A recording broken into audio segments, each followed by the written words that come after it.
My 10-year-old nephew, who had a strict time limit on digital devices a year ago, is now a budding star on one of the new age video sharing platforms. On an average, he creates 15 to 20 short videos every week. He even does his research on what's trending, what do his followers love watching, and what are others creating. And mind it, he's not alone in this.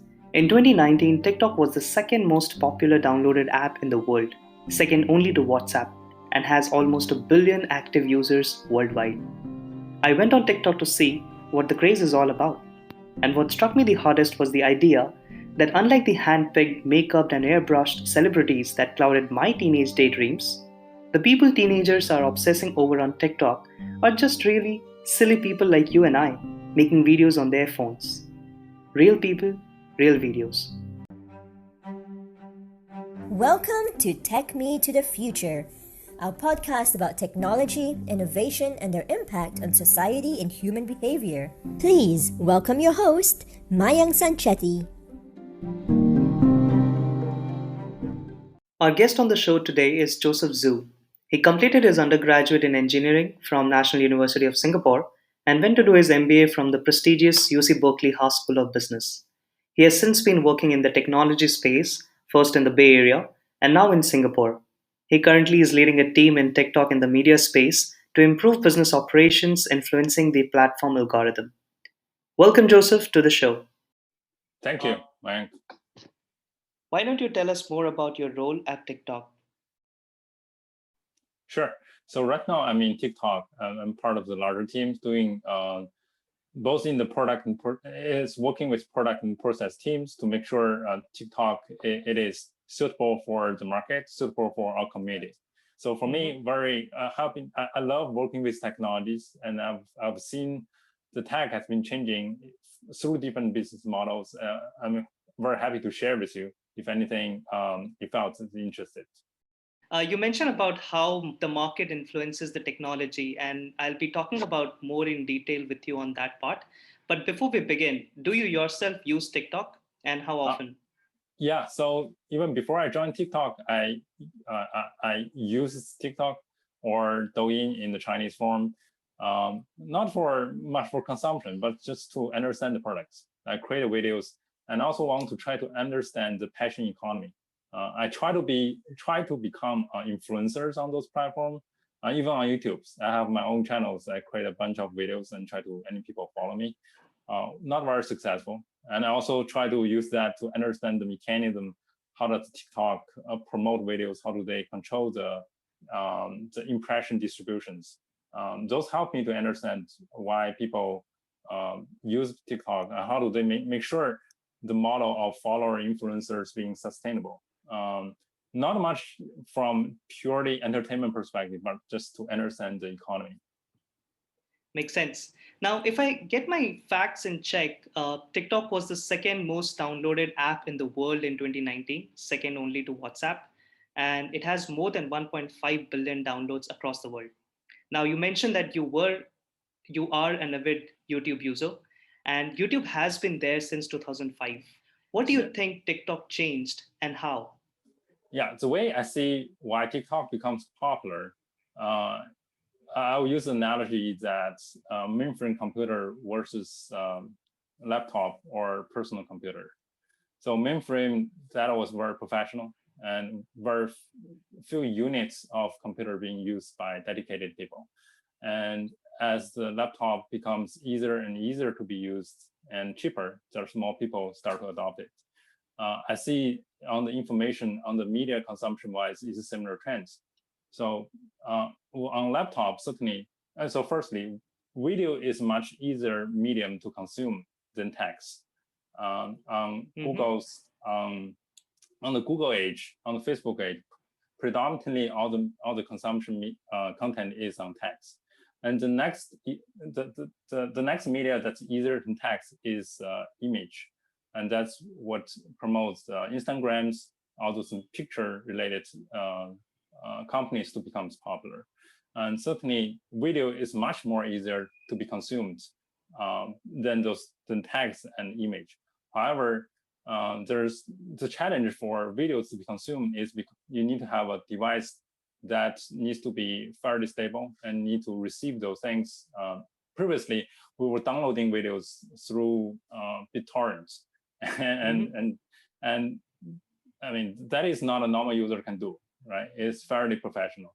And now with the introduction of 4G and maybe 5G, I think certainly 4G brings the high-speed internet to more people. It's easier for people to consume the contents in real time. They don't need to go through the BitTorrent to download the contents, video to consume. So that's bringing the barriers for easy to people consume the video medias. And on top of that, with the introduction of low-cost mobile phones, with Xiaomi, with all the Android devices in the developing countries, it brings the platform to more and more people in those areas. And there's one thing they have, and the developed country don't have, is the time. So they have time. They want to feel fun. They want to get entertained. Certainly, video is much more universal medias, low barriers media can be consumed. I think that creates opportunities for any video medias to be consumed. So either it's TikTok or YouTube or anything else, I see that's an opportunity for video media, video companies to explode in this age. Certainly, why TikTok wins out, they're part of why the products, the timing of the product, the operation of the company, and there definitely there will be luck on how the company plays in those areas. But I would say the general trend is video is a media that is easier to be consumed, and it's just the right time to get popular. I totally agree with you that more and more people are consuming videos, and there is a trend from text to image and image to videos. I just hope that there still exists a space for audio for podcasters like us. You talked about how things become more interesting if we look at how the developing countries are adopting these platforms. In fact, in India, which is one of the biggest developing countries, internet penetration increased from 27% to almost 50% in the last 5 years. And mobile is the device of choice for almost 100% of active users to browse the internet. And many of these people didn't even have to go through the computer age and directly move to the mobile age. And I think they are the ones who are spending more and more time on platforms like TikTok. But one of the differences that I still see is that the content creator to consumer ratio for TikTok is significantly higher. That means a significantly higher proportion of people are actively using TikTok to make content rather than consuming content. Why do you think that is the case? Right. So firstly, I don't know the data. So assuming you got the right data, but I will certainly say that TikTok, at least for people I've seen around me, there are people who want to try to create videos with TikTok. So if you look at the past, the TikTok has been come along. TikTok started as the age that the image based apps, Instagrams, that is the heydays of Instagrams. Wow, and people want interesting. So that's the time people want to take photos and create beautiful photos. And really the professional ones, what they do is to find all those filters. And TikTok started by creating a really powerful creator tools for video creators. So they can use the TikTok creator tools. What they do is they use TikTok to record video. It was not a successful network, but it was a very useful tool. So the creator used the TikTok tools to create contents because it has a lot of filter. And then it will download the videos, then probably share it in other platform. But TikTok tag along, putting its logo everywhere so people know that, okay, this is created by TikTok. At those time, actually, TikTok was not only one, was building the tools. There are many tools there outside just for people to use. Maybe some was selling the tools for looking good for the video. So it started with creator tools. And then gradually, I would say another important apps in this process is Snapchat. Snapchat comes along, the way of interaction really revolutionized it. So For people like me, I've grown up using internet in the year 2000s. It's really hard to understand the interfaces of Snapchat. There's no, I mean, from the design principle, there's no affordabilities. You open the apps, you see nothing. It doesn't give you a hint what to do.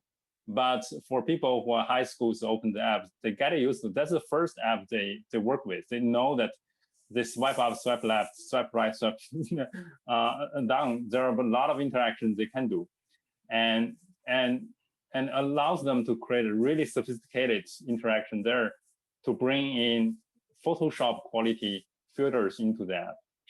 And that avoids us, if I come in design those things, I would think the taxonomy of all those tools, it will be nowhere to go. I won't be jamming so much features into that interaction. But because of introduction of Snapchat, the young people really getting used to those things. This allows them for apps like TikTok to just build in really sophisticated filters, creator tools into a simple mobile interactions. And that allows it for TikTok, for people who want to create it, they can really create really good quality videos with a lot of choice. So from the creator side, the point is from the very beginning, and with the help with Snapchat, is the right time for TikTok to build a tool that is suitable for the audience at these times and allow them to do the good things. So I think that's one of the factors to enable the creator really use the TikTok to create more. Another point is compare TikTok to YouTube. TikTok is short form. It started with 15 seconds. So that's really lower the barriers for creations. For YouTube, the majority of the videos is long because part of the YouTube's recommendation logic is for engagement times. They want to you watch the whole videos. Actually, they want to watch long videos because the YouTube's incentives to have a pre-roll, post-roll, and also the video in between, ads in between. And in order to do that, the video has to be meeting certain lengths, right? They cannot promote 15 seconds video. Then YouTube won't make money. So part of the YouTube's recommendation logic is to promote long videos. So if you ask people to create long videos, certainly for many amateur creators, it is really a scary thing to start with. I think for TikTok, it doesn't start with any monetization pressures. The 15 seconds video really lower the barriers. That's why a lot of ordinary people, it's okay to start try. With those two factors, I think that's the reason that TikTok creator is slightly different from YouTube ones. Joseph, you touched upon a couple of things over there. I'll come to the demography of the audience on these platforms in a while, but I really think at some level, such video platforms have, democratized entertainment. I once witnessed the making of an ad. We had to book a site in the suburbs of Bombay, which is where Bollywood is, book a crew of about 40 people, including the actors. There were plot lines, DOP, etc. And we spent the entire day until 5 a.m. in the morning for just a 20-second ad. And I can't imagine what goes into making of a film. Already? Wow. But with such video platforms, the entry barrier is so low that anyone who has a mobile phone with a decent camera and some creativity and imaginative thinking can actually make a superb video, and that can go viral. Totally, right? Totally. In fact, I was just going through TikTok a couple of days back, and there was so many filters as you just mentioned, and so many visual effects. I mean, if you talk about movie making, the highest grossing film, which is Endgame, 90% plus of the movie was built on VFX and CGI. And now those technologies are in the hands of normal people in tier 2, tier 3 cities in India, China, and other developing countries who can just come on these platforms and then make videos. Exactly. So do you see a demography difference between the audience that are on these platforms? I don't know the data, but certainly based on what I observe, the consumption behaviors for TikTok and YouTube is very different. and also part of that is, I don't know, is because YouTube has been there longer, and certainly attracts, there's loyal users like me and goes there. There's a, when I think about certain use cases, I certainly think about YouTube first. So YouTube previously has been predominantly is search as a main channels to discover content. It is an extension of the text search from Google, and it is a host of the videos that can be searched as well. It's easier for Google's extending to the video search. So if I want to, so my thinking of YouTube has always been, if I want to search some knowledge, specific things, either text or video, the video goes to YouTube. That is my flow of why I think of YouTube.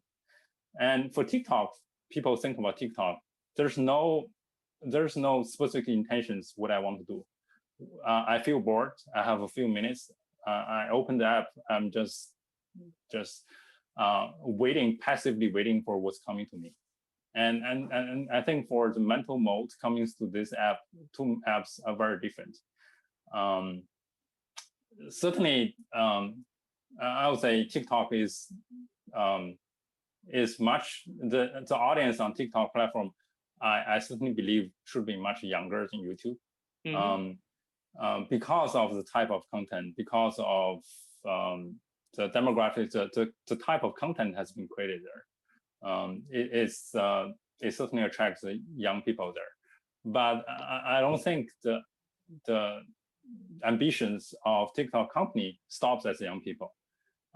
It is young. It is always be, if you look at the society on technology adoption, it's always the young people who are leading the curve for adopting new type of technology. So what it speaks is short form videos. It is user friendly. It is attractive. People love it.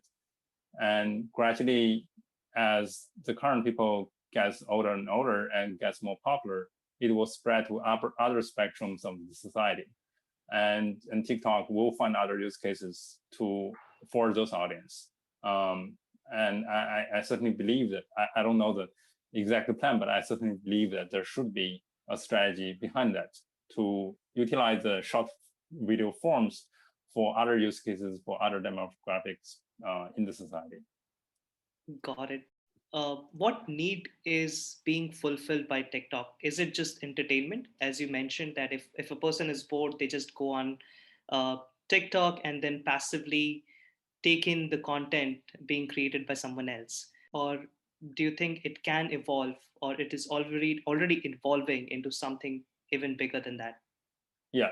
So I think TikTok started as being fun. And that is a really strong value proposition and the brand image of TikTok. And until today, I think that's still the core values of TikTok, is inspire people to be creative, to feel fun, to enjoy the life. And in other words, entertainment is predominantly still be the use cases on TikTok. I don't think that's a problem. I think TikTok benefits from that image. There's still large audience around the world. Really, TikTok has not reached. Just by using that very strong value proposition, it can still grow. Gradually, I think it is exploring different forms of other interactions, such as live streaming. On live streaming wise, we have seen people not only just for fun.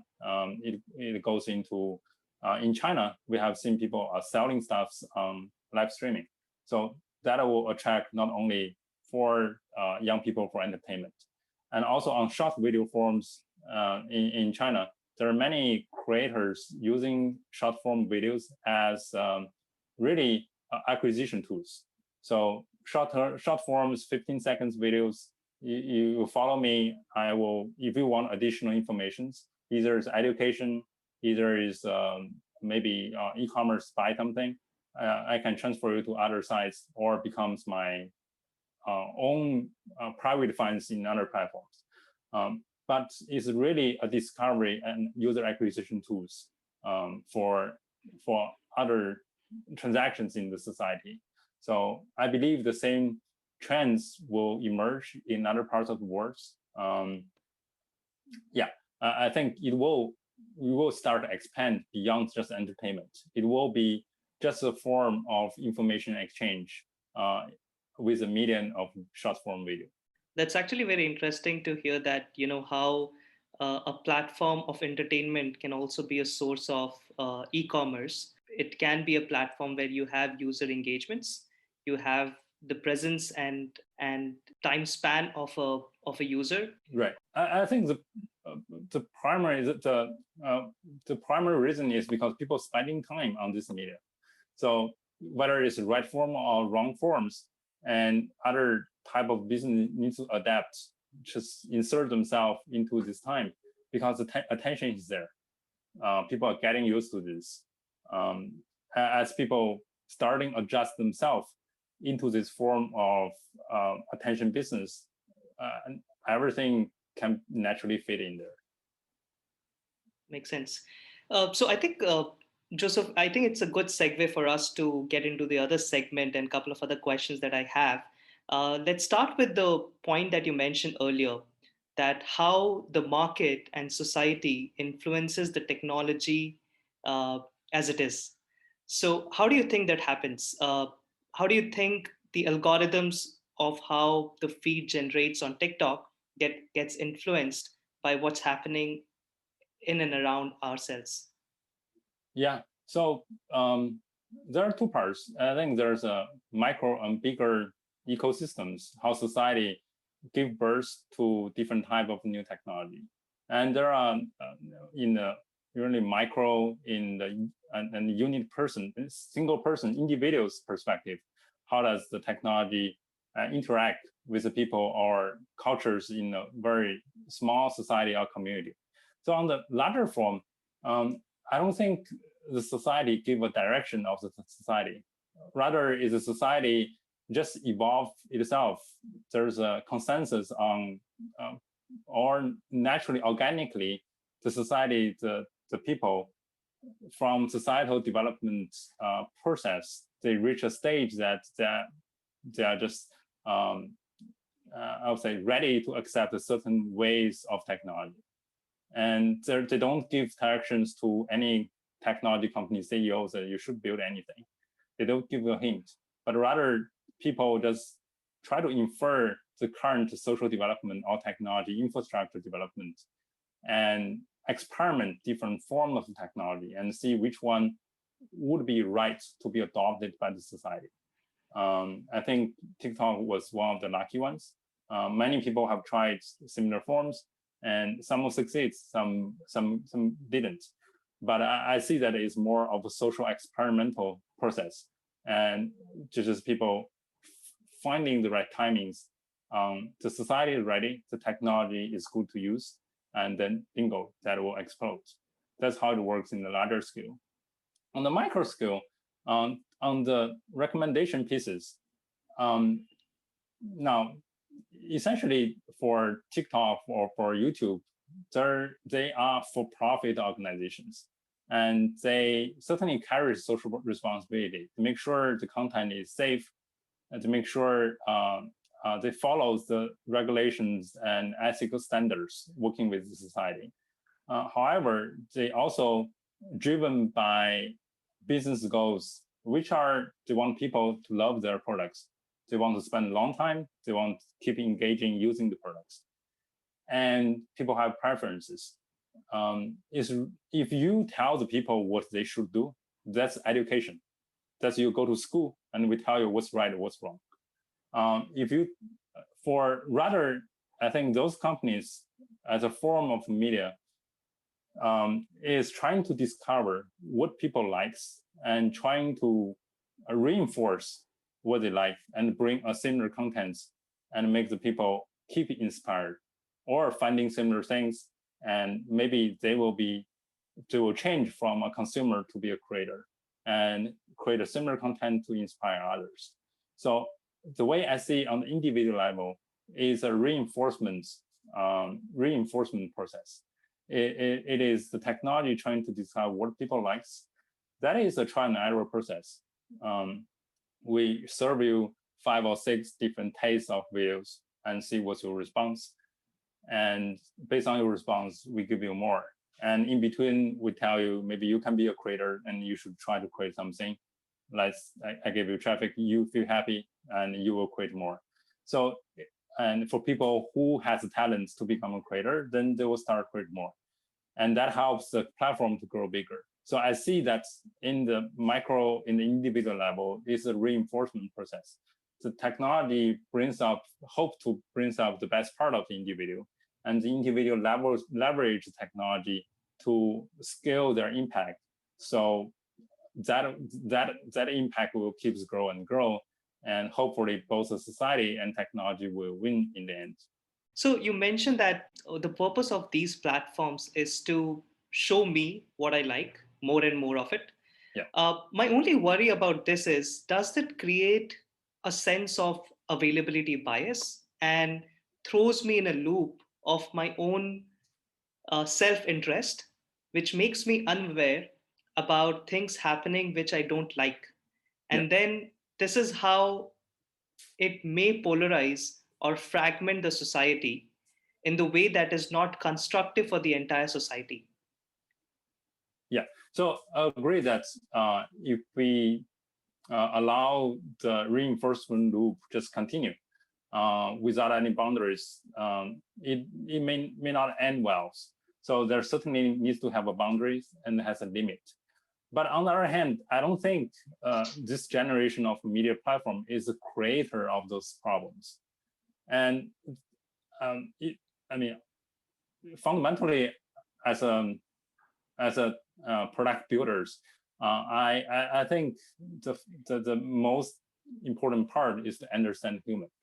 I felt that's part of the human nature to just follow what you like, and if people excited about extreme news, either extremely bad. I totally agree that these platforms are not the creators of these problems or these industry norms of attracting your users. But I think that in general, with technological advancements, these tools are way more powerful than anything that we have seen before. This may be used against the society or may not work in the best interest of us. How do you think these problems can be solved? I was watching Social Dilemma the other day and I couldn't resist but to bring this up. Now, I know the movie is more centered towards social media, but it has few elements which are common to any platforms on which people consume content, right?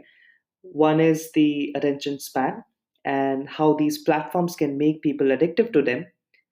And the second is how the content itself can be polarizing and spread misinformation, hate, and obscenity. Zuckerberg also testified that he believes that the way to combat misinformation is to use more AI. Do you think that's the right direction? Yeah, so firstly, I think the discussion of this problem is very good. It is part of the social responsibilities. Any of those technologies companies who come into the space need to fully aware and shoulder it and work together to find a solution to address it. So I think those are good questions. But I think it's also really tough questions to say it can be solved with one simple silver bullet. I don't think there's a silver bullet to solve it. If you talk any technology in large scales, any technology being emerged, there are always a good side and bad side. And certainly for social media companies, since the information travels so fast and it has much more powerful capability to understand humans and trying to bring the information, and it exaggerates those problems for misinformations, for harmful content. All those are true threats to people's mental, psychological safeties in the society.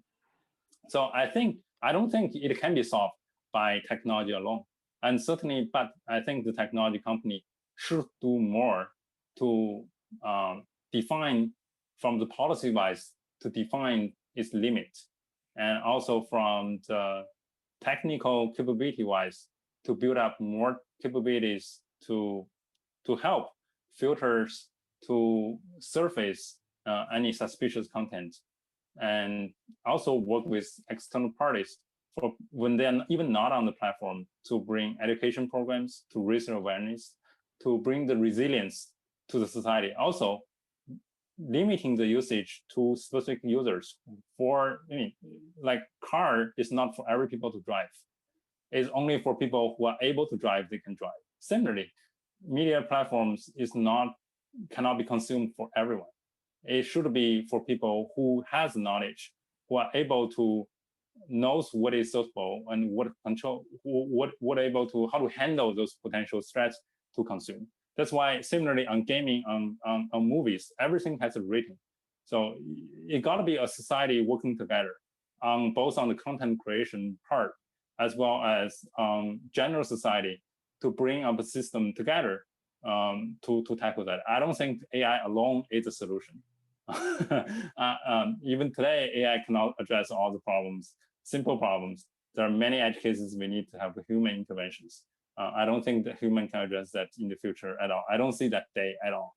I see that it's a society, both the technology firms and community comes together to bring a holistic programs to address those problems. Yeah.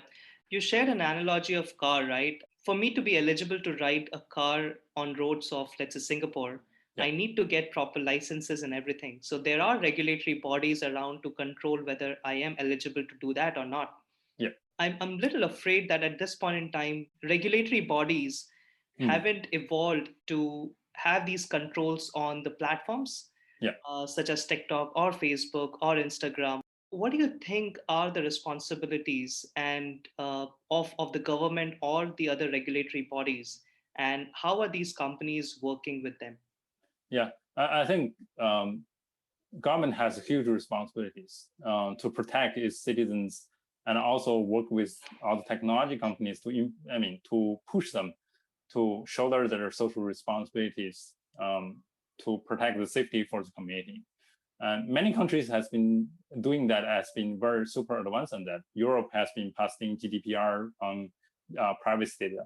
And in Asia, Korea much more advanced for protect its minor safeties. So for people who are younger than 13 years in Korea, you won't be allowed to use TikTok. So similar regulatory discussions is happening around the world, and TikTok certainly, and many, I believe, on Facebook, on YouTube, any of the media companies is very active in engaging these discussions. But I think it is absolutely necessary to have complete regulations on any parts on data privacy, on content safety, on age restriction, AI bias, and many of those, like AI bias, is really new topics. That's not much even. I don't see in Asia has any country came up with policy on that. But I think as the popularity of all those technology increases, there's increasing needs for governments to understand those issues and work with companies to enforce them. And one more point, and I think right now today in California, for Uber and Lyft, they're fighting a battle with California courts on how to classify the drivers. Those issues will emerge as the society evolves, as a new form of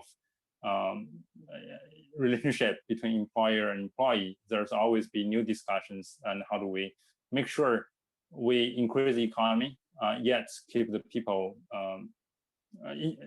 their own benefits gets well protected. I really hope TikTok can clear up the issues regarding its security and data concerns, and all these platforms can become a force for good. Thanks a lot, Joseph, for coming on the show. Splendid talking to you.